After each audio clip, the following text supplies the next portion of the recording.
does waste relate to air pollution? So what do you think कि India में कौन से टाइप का waste सबसे ज़्यादा problem है? Yeah, of course, waste relates to air pollution in a major way. Burning of waste causes a lot of stuff in terms of toxic fumes that go in.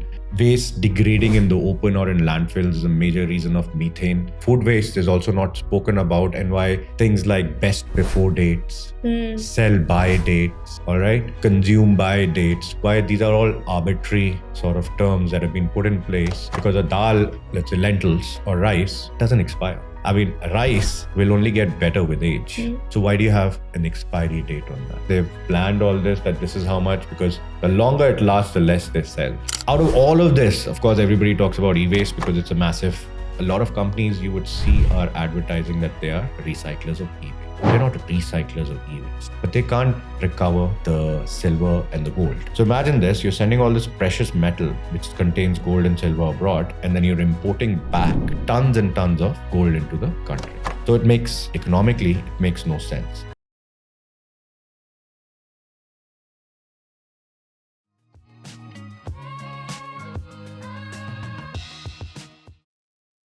Hello everybody, welcome back to another amazing episode of the climatepreneur show. आज का episode produced एक बहुत ही special partnership के अंदर with Wingify foundation. And as you guys know, हम air pollution के around काफ़ी सारे एपिसोड्स बना रहे हैं एंड आज के एपिसोड का थीम है air pollution and waste. Yes, I think मैं काफ़ी ज़्यादा इंट्रीग थी कि वेस्ट कैसे एयर पोल्यूशन का एक कारण बन सकता है। And for that today we have someone जिसने इस इंडस्ट्री में बहुत सारे साल दिए हैं। इनफैक्ट अगर मैं सही हूँ तो वो अपने घर वालों से लड़ गए थे इस इंडस्ट्री में आने के लिए। So please be with me and let's welcome Manik Thapar and let's understand from him कि waste industry है क्या, इंडिया में कैसे ऑपरेट करती है, क्या पॉलिसी लेवल पे काम हो रहा है, क्या strategies हैं, and what are some successful case studies that we can learn from. And I hope you enjoy this conversation. So let's get started. But before that, Wingify Foundation has sent some very special gifts for Manik. Let's give it to him and then let's hear from Manik what he has to say. So Manik, welcome on the Climapreneur Show. And as I mentioned, Wingify ने आपके लिए कुछ special gifts भेजे हैं and I hope you enjoy these gifts.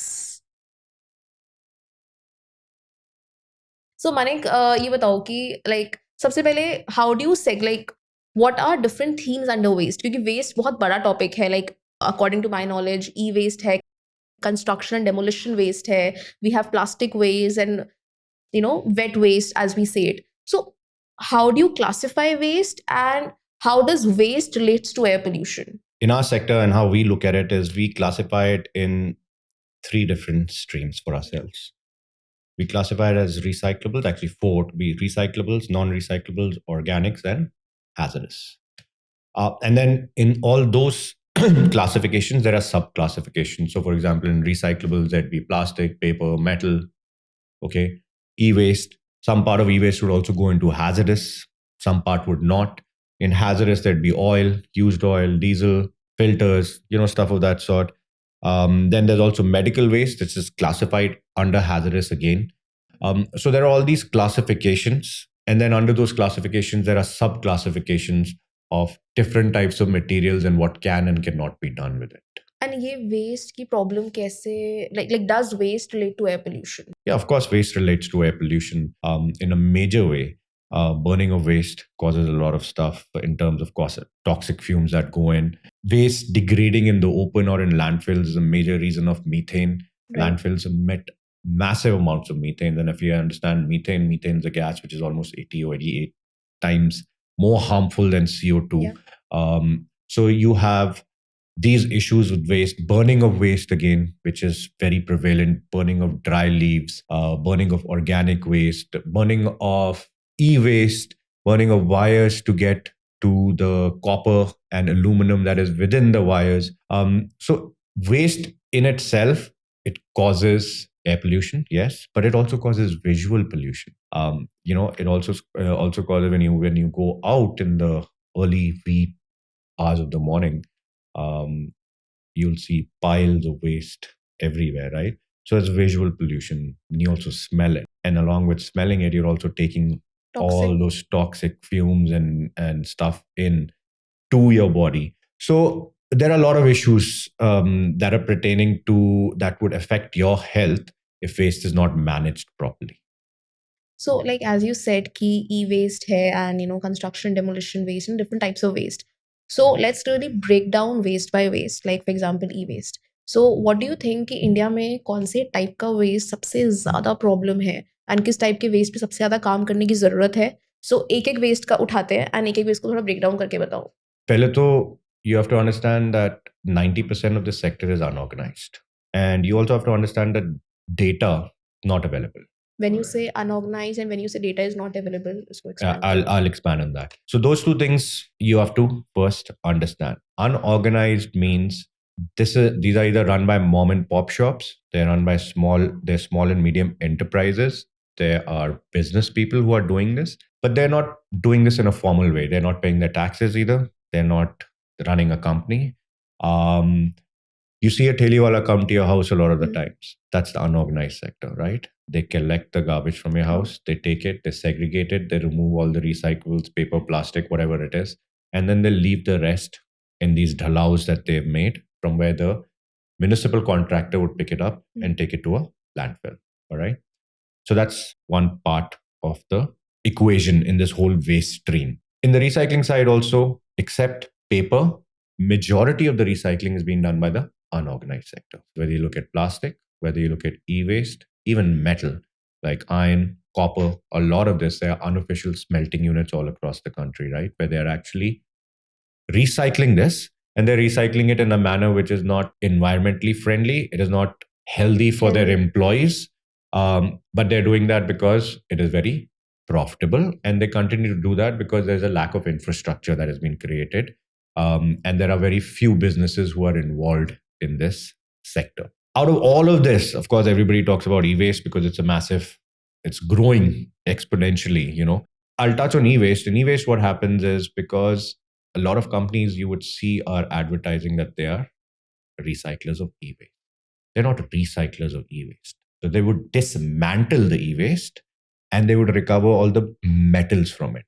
All right. They would recover the aluminum, the steel, copper wires, this and that. But they can't recover the silver and the gold and certain other precious metals. So all of that, majority of that from I'm talking about now the organized players, this is all exported abroad. All right. Where it is then extracted. And India is one of the countries which imports massive amounts of gold. I think it's one of the top countries where it imports massive amount of gold. So imagine this, you're sending all this precious metal, which contains gold and silver abroad, and then you're importing back tons and tons of gold into the country. So economically, it makes no sense. When you go to the pollution control board site and you look at these registered recyclers, you'll see a massive list. You should actually go and visit one of their facilities. A lot of the facilities are only on paper. So this is another huge issue, which is, it's called certificate for hire. A lot of companies are only concerned with the fact that you show me that you're doing everything right on paper, so then I can show the authorities that I am doing everything right on paper. Do you understand that? So what ends up happening in that sense is that a paper certificate is given to a company, a contract is signed with a so-called official recycler. That recycler anyhow gives all that waste to a scrap dealer. The recycling is actually happening at the scrap dealer end, all right? And a certificate is issued. There are some players who are trying to do their best. I'm not saying that everyone is like that. There are a few players who are trying to do their best, but very little actual recycling. A lot of dismantling is happening. Very little recycling is happening because it's all getting exported. So e-waste, of course, is a huge, huge issue. Similarly, very few people talk about food waste and textile waste. Textile waste is a massive issue. Massive. Any waste to energy plant that you go to, you will see the amount of textile waste that is being burnt. You go to a landfill, you will see the amount of textile waste that is being dumped. So textile waste continues to be a massive issue, and more so because a lot of this is now man-made fiber, polyester, which is made out of plastic, right? Then you've got issues of microplastic seepage into the groundwater. God knows if we've done testing of all of this, but I'm pretty sure that the groundwater table is contaminated to an extent where it would take, I don't know what kind of effort it would take to start cleaning that up. So textile waste is a massive issue. Food waste is another huge issue. Indian weddings, restaurants, your own household, right? Grocery stores, large retail stores, all right? And I'll touch on this and as to why food waste is also not spoken about and why things like best before dates, sell by dates, all right? Consume by dates, why these are all arbitrary sort of terms that have been put in place because a dal, let's say lentils or rice, doesn't expire, right? I mean, rice will only get better with age, like wine, right? So why do you have an expiry date on that? A lot of other items have expiry dates on them. So these expiry dates are not meant to tell the consumer about whether it's safe to consume that product or not. It basically tells the consumer that the product might not look the same. It might not smell the same. Do you understand? So these are all, and this again is all part of a system called planned obsolescence, where they've planned all this. All right, they've planned all this, that this is how much, because if it lasts longer, the longer it lasts, the less they sell. So there's a business model behind all of this. So food waste, again, massive issue. Plastic, is it getting recycled? Of course, it's getting recycled. It's getting recycled by the unorganized sector at a massive scale, right? A lot of people don't understand that and don't realize that even food waste is getting recycled by the unorganized sector at a massive scale, because a lot of the food waste and clean food waste, especially from hotels, that ends up going to pig farms and it's used as feed for piggery, right? So they will mulch it up and they'll mix liquid in it and feed it to pigs. So food waste, textile waste is a huge issue. Of course, e-waste is a huge issue. Plastic in itself is a massive issue, but not all of plastic is a massive issue. Only certain types of plastic that cannot be recycled or that are hard to recycle or that are contaminated beyond a certain extent it is hard to find recyclers for them, because that technology is still not available in the country. Hospital waste, again, a massive issue, right? Because every one of your viewers has probably seen this, and you yourself have seen it. There are videos on YouTube about how syringes are thrown, blood soap bandages are thrown, diapers are thrown. I mean, I can keep going into it. Everything is an issue. Yeah. What needs to be done is, how do you tackle this? Because the grassroots problem for all of this is the policy that we have in place. And the grassroots problem for all of this is the effects of that policy, which is percolating down, and it is causing this effect that you see, which we'll discuss later on. So I won't say that one thing is a massive issue over another thing. These are all massive issues because people have not heard about something. So it's not in their head, right? But when they start hearing about the issues that this kind of waste is creating, they would look at everything and wait, and they say, holy shit, all of this is all an issue, and it is all policy driven. You know, it's very interesting. Like, for example, the gold point you mentioned, I think I read it yesterday only. You've put like a post on it. And when I read these things, na कि India इतना gold export कर रहा है, I honestly thought, मैंने कहा यार मनिक से शायद कुछ टाइपो तो नहीं हो गया है. That was my initial thought कि e-waste export कर रहा है. E-waste मतलब e-waste export कर रहा है. And when I heard, मैंने कहा हम तो हर जगह पढ़ते हैं कि हम तो import करते हैं developing countries से. So and then you said the gold thing, and I wasn't able to relate. And I honestly thought कि typo है. I was about to text you. I said ठीक है Manik कल आ रहा है, ask him this thing. But that's very interesting what you said. Similarly, what you told about food waste. Like these are such interesting conversations to have. But touching on the food waste thing, Manik, एक बात बताओ कि food waste को कैसे tackle कर सकते हैं? आपको लगता है कि इसे from the source through the supply chain, like उस चीज को हम कैसे कम कर सकते हैं? मतलब जैसे for example you said the expiry date thing. I agree, I believe that कि manage ही ना करना पड़े. स्टार्टिंग से ही हम वेस्ट कम जनरेट करें. पहले तो अगर आप इस चीज को देखेंगे, and you will realize that as consumers there is something called the halo effect. So the halo effect is, let's say there's somebody good looking on the stage and he or she is speaking. There is a chance that the audience will listen to them a lot more intently and will believe them a lot more than somebody who is not good looking. If there is somebody in authority, there's a high likeliness that people will listen to somebody with authority a lot more than somebody who doesn't have an authority. right? Because people don't want to use their own brain to go out and do research on what somebody is saying. They think he's good looking or he's smart, or she's good looking and she's smart, so they must be talking sense. So when you look at the halo effect, that halo effect then it drips down into how we consume.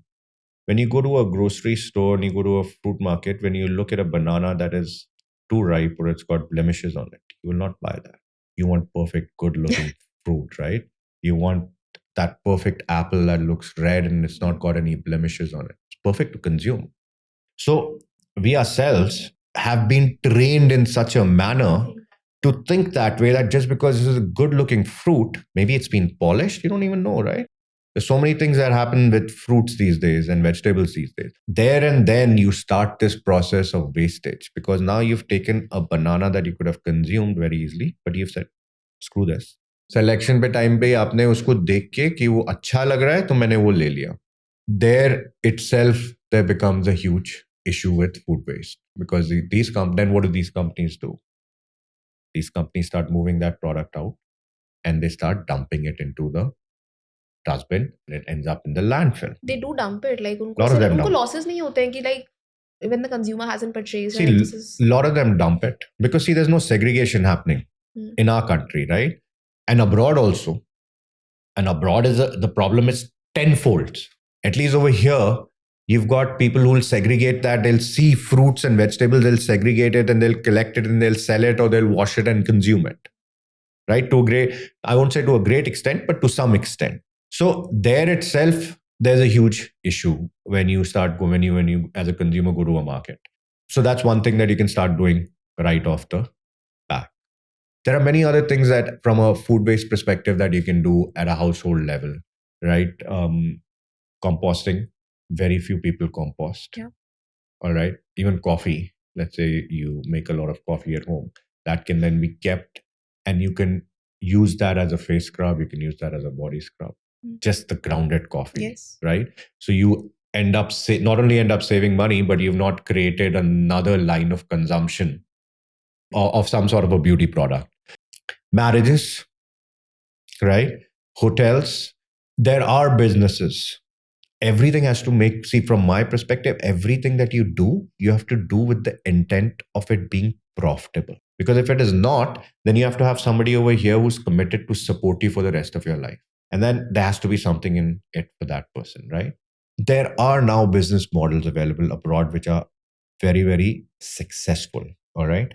Where what is happening is, for example, they go to grow. So they have they collect these teams of maybe hundreds of people, and they go out in the evening and they will scavenge through dustbins outside massive grocery stores, and they will pull out all of the food waste that is good to consume. Okay, and they'll take it back home and they'll consume it. It's happening at a massive scale. Started to happen in massive scale. There are businesses who are calling up restaurants and saying, listen, you have food left over that is not consumed from your buffet? Yes, here is a business model. I've got customers over here, like expensive restaurants, who want to try your food. They will place the order through this app, package that food and deliver it to them and get paid for it. Businesses are saving money there and then, right? And they not only businesses are saving money, they're also earning an income and there is less waste being generated. A lot of businesses in India, because of this best before date, they also sell their product. So they say this product is going to be expiring in 3 months or 4 months or 5 months. So we're going to sell this at a discount. Yeah, that happens. It happens so they sell it to consumers at a discount, right? But they also sell it to traders at a discount. Okay, so let's say somebody's got 100 tons of atta that's going to expire or X amount of chini that's going to expire, right? So there are traders who would buy this in bulk and then take it to these local markets and start selling it there in wholesale. All right. So that business is prevalent. It's happening. There are many things that you can do at a restaurant. And we've had conversations with some restaurants, but of course people don't want to make that effort. So you can weigh the plate, you can weigh the food that you're serving. And then you can weigh after the customer has consumed the food, in which in 60% of the cases, food is always left on the plate. You weigh the food that is left, right? And then you plan your menu accordingly, the size of the plate accordingly. Do you understand? Maybe you're serving just too much food. You understand what I mean? So there, not only can restaurants save money, but they also reduce the amount of waste that they generate within their facilities, within their. So these are things that we've spoken to restaurants about, but there are not too many takers on these things because it requires a consistent effort to do, right? And that effort does not have a direct correlation. They don't understand it. It does, but it doesn't have a direct correlation to the amount of revenue and income that they would make. They don't realize that if they end up saving or reducing the plate size, that's money saved. So food waste, there are and there are some NGOs in India who are doing good work also, where they collect food from restaurants, food from shadis, and then they go and hand it out to the poor, across the city. So that kind of stuff is also happening, but you need scalability.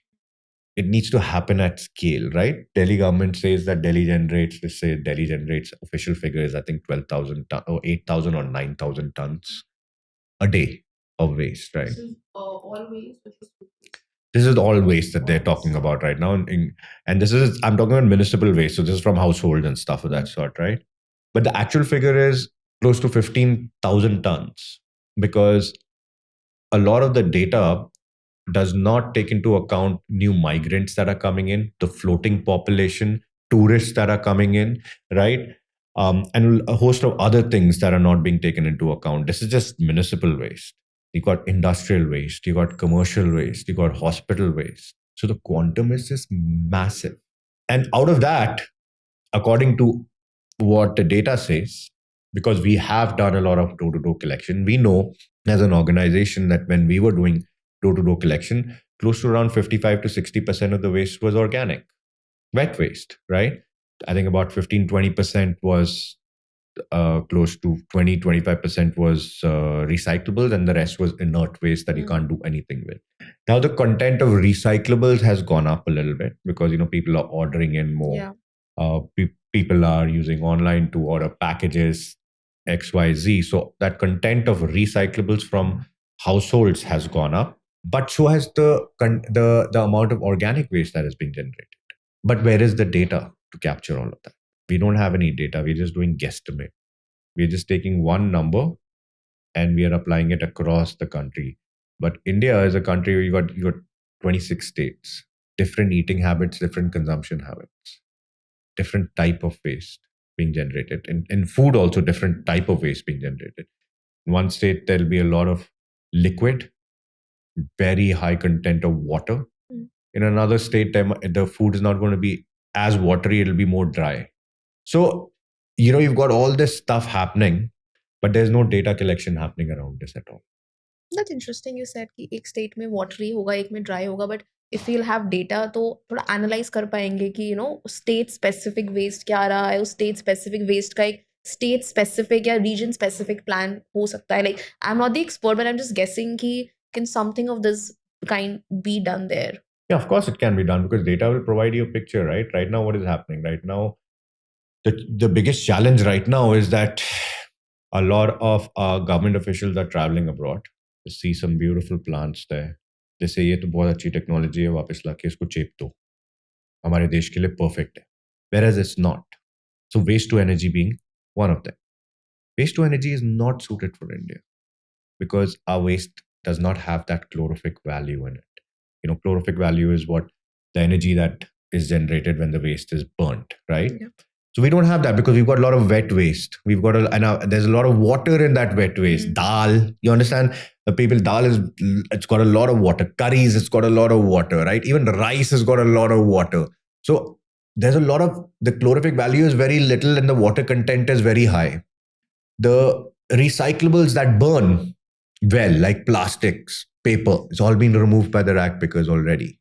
So what are you left with to burn? So now you're coming up with you're blatantly coming in and you're putting in a policy across all states that waste to energy is a go-to technology, whereas it is not. It is not going to work. It is shown that it is not going to work. There are ample examples around the country where it's not working. Where it can work is in cogeneration, right? So let's say there's a factory where it is using coal. So you can substitute that coal with low grade plastic, which is what is happening right now, to burn and to generate that. So you reduce the consumption of coal, but you're also here on the other side, you're also burning something, which is very toxic when you burn it, right? Plastic. Policy wise, there's a huge issue. There are a lot of gaps. There's a lot of gaps of understanding as what is happening at the grassroots level and what actually needs to be implemented and what can be implemented. And that again comes from the fact that, unfortunately, we don't value people who actually do the work. We value people who would in some way or the other.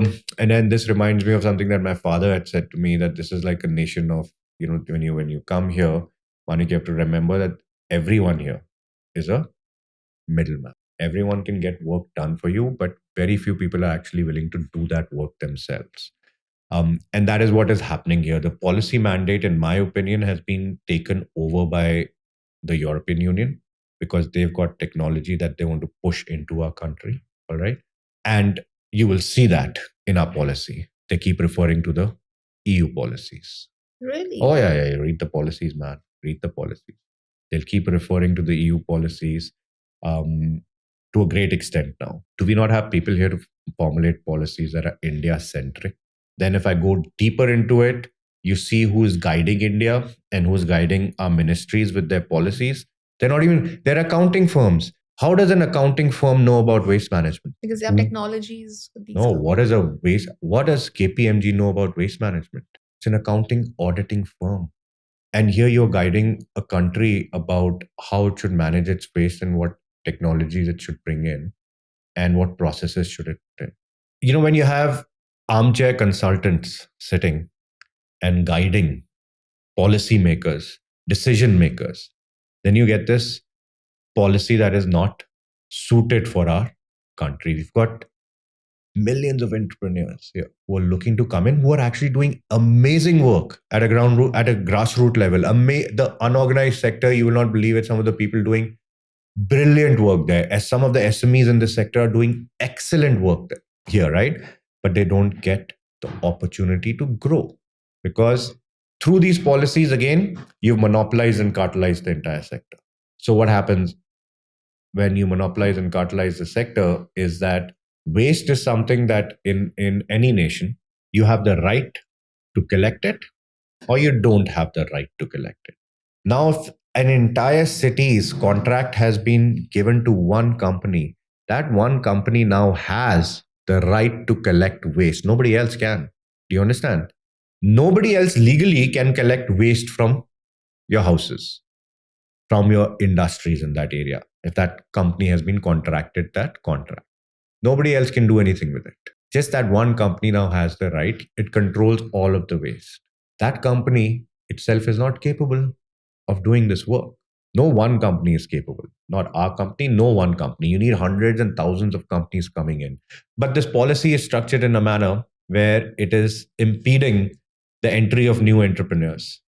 It is impeding the growth of current entrepreneurs. So all of these things, policy-related issues is a major problem in how we manage our waste, how we deal with it. To give you an example, and I talk about this quite a lot, is the tipping fee model of how contracts are in India are based in terms of municipal contracts, in terms of collection and transportation. The tipping fee model basically is a model which incentivizes companies to dump more waste into the landfill because they get paid on a per ton basis. What incentive does that company have to recover any waste? It doesn't. It's simply a company that is in the business of transportation. Transports waste from place A to place B, and it gets paid shitload of money to do that. All these things, somebody needs to sit down and explain to the government. It's not the government doesn't have good intent. It just has bad guidance from certain bad characters who have vested interest in ensuring that the system doesn't change. Why do you think the landfills keep growing? Why do you think that after spending almost 20,000 crores on the Swachh Bharat Abhiyan, there's still garbage on the streets? Why do you feel that we still are lacking at a massive scale infrastructure to deal with the waste that is being generated. Why do you think that we hardly have any commercial composting plants in the country? Delhi में कुछ है ना ऐसा composting वाला? एक तो plants है, but that's not enough. Okay, like that's very few. Right. There are 2 plants, composting plants, but you go and see them also. Please go see them. The point is that paper pe hona or actual hona is very different. Yeah. What I'm trying to say is that there are all these issues, and these issues have been there for years. And these issues will continue to be there unless there is proper policy direction. Because only policy and government intervention can, at this stage, change the course. Manik, like, what do you envision? जैसे, do you envision a future जहाँ पर through innovative, waste technologies, waste management or waste recycling, whatever you call it, I would say more localized, more Indianized, maybe city-specific technologies can actually solve this problem. And B, what I am seeing here is that ecosystem approach लानी होगी waste में, where we are actually collaborating, be it private stakeholders, be it NGOs, be it government organizations. So what do you envision? Do you feel ऐसा कुछ कभी कर पाएंगे? No, see, I am a very free market, limited government thinking kind of a brain, right? So my vision of it is probably very different than everybody else's. My vision is to open up the sector to the private sector, to SMEs. It should be easy as hell and easy as 1, 2, 3 for me to go to a municipality and say, listen, hey, I want to start a waste management business. Give me the rights to collect. Give me the rights to segregate. Give me the rights to dispose. All right. Give me the rights to recycle if I have a plant or whatever. But I should be able to do that as an Indian citizen. Any Indian citizen should be able to do that. Any entrepreneur wanting to risk his own capital should be able to do that. He should be able to go to a municipality and start this business of waste collection. Whether he just wants to collect waste and dump it at a landfill, that is his prerogative, but he should be able to do it. He should get permissions very easily. Because if there is no competition, who suffers? In this case, the biggest sufferers are you and I and all of your listeners. Because not only are we suffering by paying increased taxes to fund corporations who are charging a tipping fee from the government, but you're also suffering in terms of your health. You're also suffering in terms of poor service. So there are a lot of things associated with this. And individuals, like when we say about suffering, someone told me this thing that there are individuals who are living on landfills. Yeah, of course. So so see, this is what I'm saying. People don't understand. Those people are living out of some of those people are living on those landfills because that itself is another mafia. So there's a landfill mafia where contracts are given to private contractors who then have these hordes of rack pickers and they have their own area at a landfill. When a truck comes, they know what is in it. They'll start doing their segregation and removing it, right? So this is a sector. It doesn't have industry status. There's no industry status given to it. So there's no official recognition. It has been overtaken by the NGOs. It's got a jhola wala auntie mentality where anytime you go and speak to anybody and you tell them that I'm in waste management, they look at you like you're running an NGO. They think it's social work. This is not social. This is hardcore business. This is a capital intensive business which requires you to invest your money into trucks, equipment, all of those things. And if you're not making money, then there's no point in being in it. So the whole point over here is that you need entrepreneurs to come in to open. Innovation will only happen when there are other people coming in and there are 10 people doing something. So you're now competing with those 10 people. So now you want to differentiate yourself. So you need to innovate, right? Innovation is not going to happen if you give it to 1 or 2 companies and then they're just sitting there and doing the same old thing. Innovation doesn't work that way, right? So if I want to invest my own money and risk my own money, I should have the ability to do work wherever I want to do it. So that's one part of it. There's also, there's the garbage mafia. There's corruption, cronyism. There are a lot of things. And I'm sounding a little too negative, but despite all of those things, the opportunity to change, to bring about change is massive. And that lies in the hands of our government. because they are directing the policy. And unfortunately, they're not bringing on board people who are working at the ground level. Rack pickers. The amount of knowledge rack pickers have, I don't think anybody else has. I mean, rack pickers will look at plastic lying down and without touching it, a lot of them can tell you, or just by touching it, a lot of them can tell you what type of plastic. Is it PP? Is it HDPE? Right? Just by looking at it. So they have in-depth knowledge about what is happening, how collection is done, what kind of waste is being generated from individual houses, from industries, from commercial establishments. They have in-depth knowledge about what happens to this waste, the recycling of it. So that's from the business perspective, this has to be looked at as an industry that can generate massive amounts of revenue. The tax collection for the government could be huge if you start bringing in the unorganized sector into an organized manner into the mainstream, right? Think of the amount of tax that the government can collect that it is missing out on right now. A lot of the transactions happen in cash still. Look at the recycling of plastic, of e-waste. So employment generation, revenue collection, besides that, lowering the dependency of the country to import material from outside, right? Because we can now start recycling our own waste. So we can now lower our dependency on our import bill to bring in stuff from outside. There are so many things that you can do. But somebody needs to actually, and they need to have, and I've written about this, they need to have a completely different ministry, a ministry of waste management, where there's a minister who's put in place just to look at this. Because right now there's confusion. There's 7 different ministries that look after waste management. I mean, 7 different departments that you will go mad. Up with housing and urban development. Okay, then there's that Swachh Bharat mission, Jal Shakti mission, Jal Shakti department. Then there is the Ministry of Forest and Environment. Then Niti Aayog also has a say in everything. You understand where I'm coming from now. You get the picture, right? But that said, and again, I keep repeating it, the opportunity is massive. We are in it because we see that opportunity. We live that opportunity every day. But we are also here to talk about what can be done. I'm not saying, from my perspective, I'm not coming here and saying put in these policies in place and only let me work. I'm saying open up the market. I need competition because I'm getting lethargic. You know what I mean? I need other people to come in and innovate, man, so they can push me and they can push my organization to innovate and invest more and do new things and not carry on in that whole mundane system of what we've been doing. And that will only happen if you don't, you yourself, if tomorrow somebody else starts another podcast on the same topic as you are, there's competition now. 3 more start, 5 more start. You will have to up your game. You'll have to find new innovative things to talk about or do, right? Because customers are going to listen to something that is interesting. Similarly, my customers, some of them might be fed up. I don't know, but they're not saying it because there's no other option.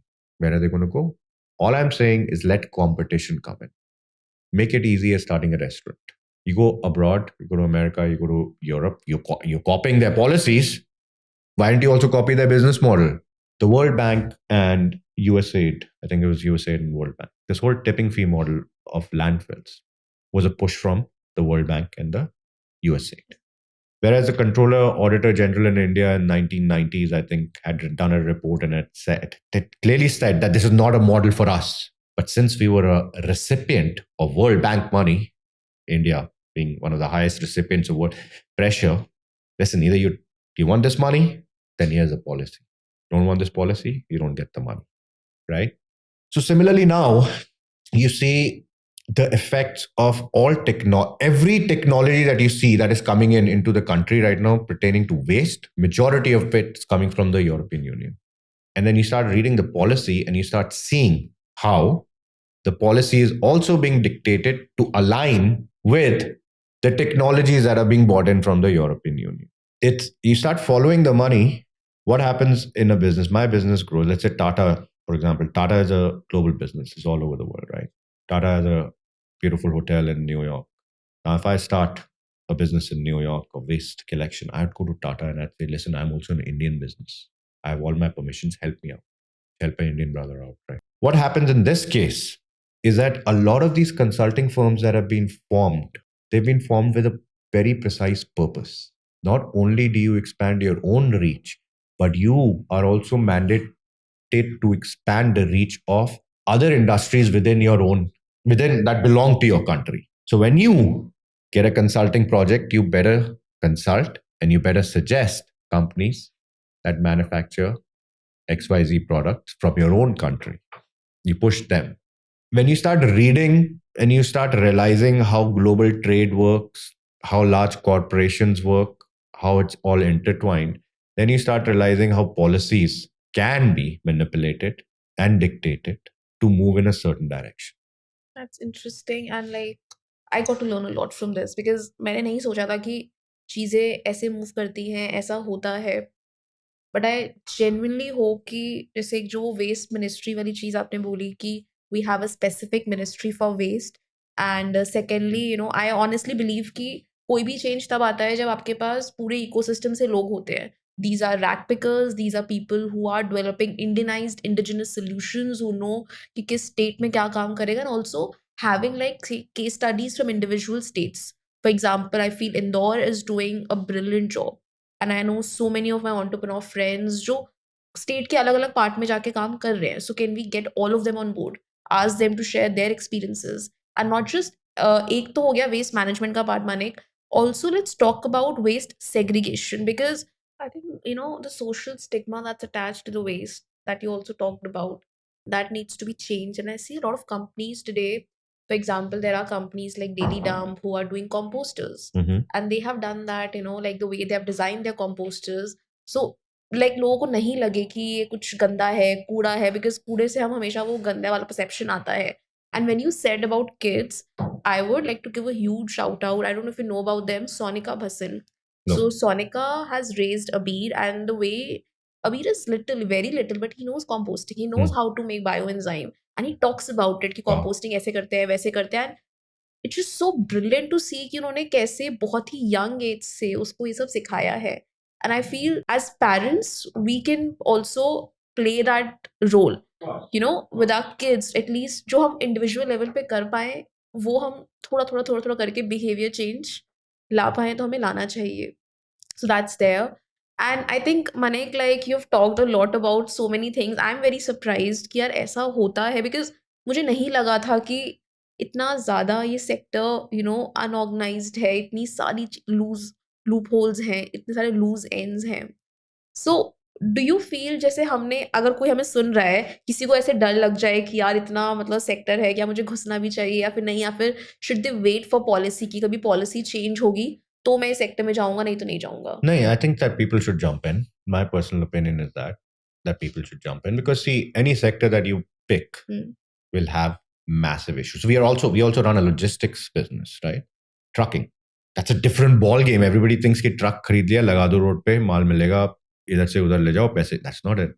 Similar issues as waste because again it's completely unorganized. The potential in this sector is enormous. What I would say, if you want to jump in, anybody looking to jump in, all right? But jump in with a long-term horizon. Don't come into this sector and say कि मैं 2 साल में I'm going to create a unicorn. It's not going to happen.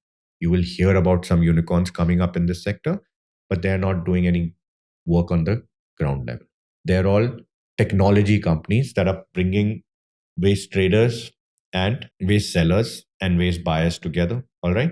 Either that's what they're doing. Very few people, very few people who are into hardcore collection, transportation, segregation in the organized side. Unorganized to pura wahi hai.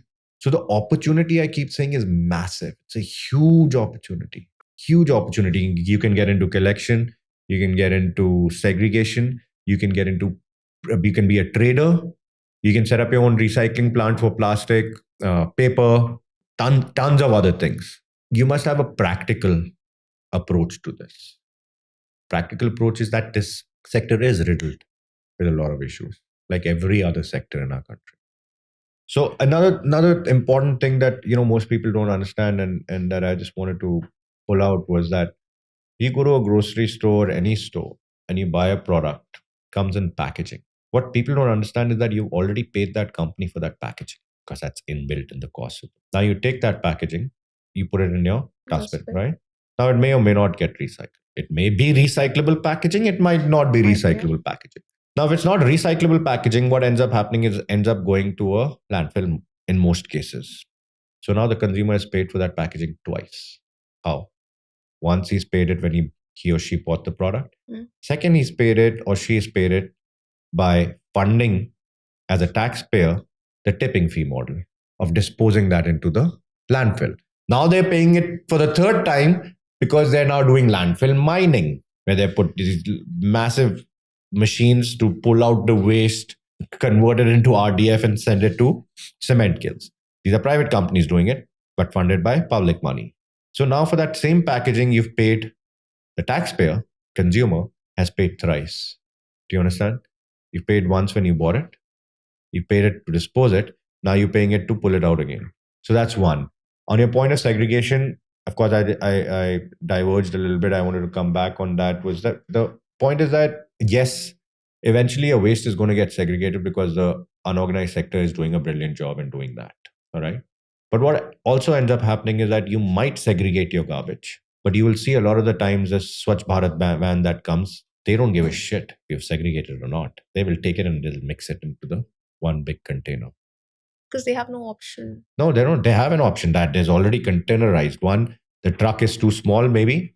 Second, it's already, they don't have an incentive because what they are doing is they are a private contractor that's got the contract. So they're going to take that waste and take it to a Dalao or local dump where the rack pickers will then come and remove all of their recyclables. So they know that this waste is anyways going to get segregated by the rack pickers. Because then over there also there's a nexus where these dumps are subcontracted out to rack pickers. This is your dump. X amount of waste comes, you pay me X amount of money every month for the recyclables. For the right to sit here and segregate. Why? Because it's me as a contractor. I have the legal right to collect waste from this area and I will dictate who can take the recyclables and who can't. Do you understand how this nexus works now? But then it's also about, like, even if it's getting segregated on the landfills, but still the size of landfills are increasing. So, like, I don't think that as individuals, it give us like a free pass to just put our waste and no, I'm not saying it gives you a free pass. I'm saying that the system is such that even though you are doing your work, it's getting mixed, firstly, in most cases, because of this system over here. Now, when you talk about what is happening abroad, system is there. But the point is what is happening with your waste after that. It's been well documented that from the European Union, countries in the European Union to Canada to America, they've all been shipping their waste to Malaysia, Indonesia, India, Pakistan. So when a consumer there thinks that he's segregated in waste and he's partaken in recycling, that waste is being shipped all over the world globally. India still, to this date, imports plastic waste from abroad.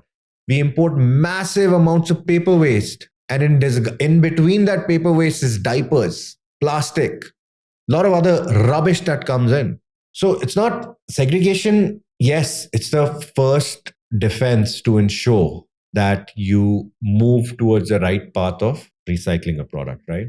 But the whole system has to be present in order for you to get the benefits of that beautiful segregation that you've done. Contamination, there are tens of other things that come into play over here. So Manik, what are your thoughts on जैसे हम solar waste की बात करते हैं, हम बात करते हैं अब wind turbines की जो turbines है, हम उस waste की बात करते हैं, तो how big is that issue और अभी currently क्या हो रहा है उसके लिए?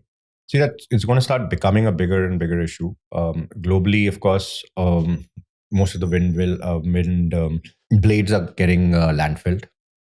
Some small projects that have come up where they're making surfboards out of them and they're starting to use it to make building material or small houses. But the biggest problem is, of course, that most of this waste is non-recyclable. The wind blades are non-recyclable. On the solar side, of course, you've got glass and you've got some plastic in it that you can recover. But again, the technology to do that is not prevalent right now. Non-existent in our country. We need to start investing in that and start thinking about it, because again, that's going to become a huge issue where you're going to take all those solar panels. Where are you going to take? We don't have land. Then you're going to create another dump. So those things need to be thought about very thoroughly about building that infrastructure now. Start investing in that infrastructure now so that tomorrow we don't have an issue. Start recovering the metals, start recovering the materials from these items so that we can start using them back in creating and manufacturing these items or other items. We don't have to wait कि volumes of waste generate हो उसके बाद कुछ करें. That's right. You have to start it now. You have to start it now because the volumes of waste are going to start generating now. It's going to start coming up very soon.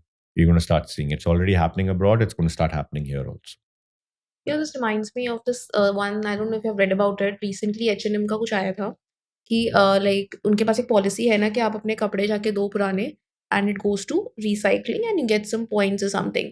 So what happened was कि बाहर के कुछ लोगों ने I think उन्होंने उन कपड़ों को tag कर दिया था. हाँ. And when they tagged it, they found कि मतलब I might be wrong with the places कि like it ended up in some different places. वो recycling के लिए कभी गया ही नहीं. इंडोनेशिया और पता नहीं कौन सी जगह थी मुझे नाम ही नहीं याद है. And they said that they're recycling it, but actually वो नहीं गया वहाँ पर. So a lot of corporates have, and that's called greenwashing, and we are very well aware of what is happening in that sphere, including policies such as EPR, extended producer responsibility, which again is at least over here, is a massive on-paper exercise that is happening. And to your listeners, I might be sounding gloomy, but I'm just providing a practical, true picture of what is happening in the sector. It sounds gloomy. It is gloomy, but again, there is massive opportunity if you come in and start doing good work, because good work is always appreciated. And there are companies out there that are looking for good work. They are looking to work with other companies that are genuine, that are looking to work with other companies who are honest. We are honest with our clients about the true picture of what is happening in the waste management sector. We tell them we can't recycle this because there is no infrastructure. It has to go to a landfill or it has to get burnt. Now, if there is no infrastructure, I can't do anything about it until I get to a point where I have enough money to build that infrastructure. And that's what we are starting to do now. We're starting to put recycling plants across the country, starting with Greater Noida, then moving into Bangalore, then moving into Calcutta, then moving into Maharashtra, right? Because we want to close that circle. We are almost there. We do the collection, we do the segregation, we do the pre-processing also. We're just missing the processing part in the plastic side of things. For paper, we don't need to worry because there's so many paper mills. For iron, we don't need to worry because there's so many people smelting iron. For e-waste, yes, we are thinking whether we should get into it and set up our own unit. But now there are other units that are coming up. So I think Hindalco just announced 2,000 crores being invested in copper recycling and e-waste. And there are certain other e-waste recyclers who are now ramping up and who want to extract the metals from the e-waste that they get. So why reinvent the wheel when there are so many people who are already doing it? We want to focus in areas where it will add value to our company and to our customer. Plastic is one of those areas because everything is very opaque. You don't know what is happening. You don't know where your goods are going. Hardly any transparency and traceability. That is something where we are trying to close the loop completely. Food waste is something where we are trying to close the loop completely, right? Textile waste that we collect, recently done a tie-up with a company in Sonipat who actually does recycling. We've seen what they are doing. So we know now that these guys are actually doing work. Prior to that, the waste was going to a waste-to-energy plant and getting burnt. But now we have an opportunity to deal with and work. And so when you're talking about this ecosphere can only be created if the unorganized sector is bought into the preview of the organized. And the organized sector is allowed to grow by allowing competition to thrive and innovation to happen. Yes, you're right. There are a lot of NGOs. This sector is full of NGOs who are doing outreach work, education, providing medicine to the rack pickers, assisting them by forming groups. Is happening in certain places also needs to be discussed because they themselves are creating monopolies. Why should and what interest do NGOs have in creating monopolies? Now, if I go to some of the top 5-star hotels in Delhi, they will not entertain any private organization or let any other private organization enter over there because of fear of certain NGOs. Because then what ends up happening is you, as a private organization, आपने गरीब के पेट पे लात मार दी. You see You see, when I was talking about how poverty is being used as a marketing tool, is that NGO not earning? That rat picker not earning? He was a business earlier also. You've just now formalized him and given him a social structure and marketed him as a poor man, whereas he's earning lakhs. But that company is earning lakhs on a monthly basis, mind you, not on a yearly basis. So why should they not be open to competing with the private sector? Now people will say, yeah, it's you're too right wing, rightist. Your thinking is too. No, my thinking is that, man, that those but in certain cities they've taken over the whole city. Pune is one example where you just can't work without them. They won't let you work, right? So my thing is this: that listen, do whatever you want to do, but allow competition. Compete with others. You're so good. Let's compete. Let's compete on service. Compete on price. Let's compete on ensuring that we provide the best technology and method to clean the waste so it doesn't get dumped in the landfill. I have no qualms about losing work. Then take my work away because it's been taken away by somebody who's better than me. It's my own fault for not improving and investing and innovating.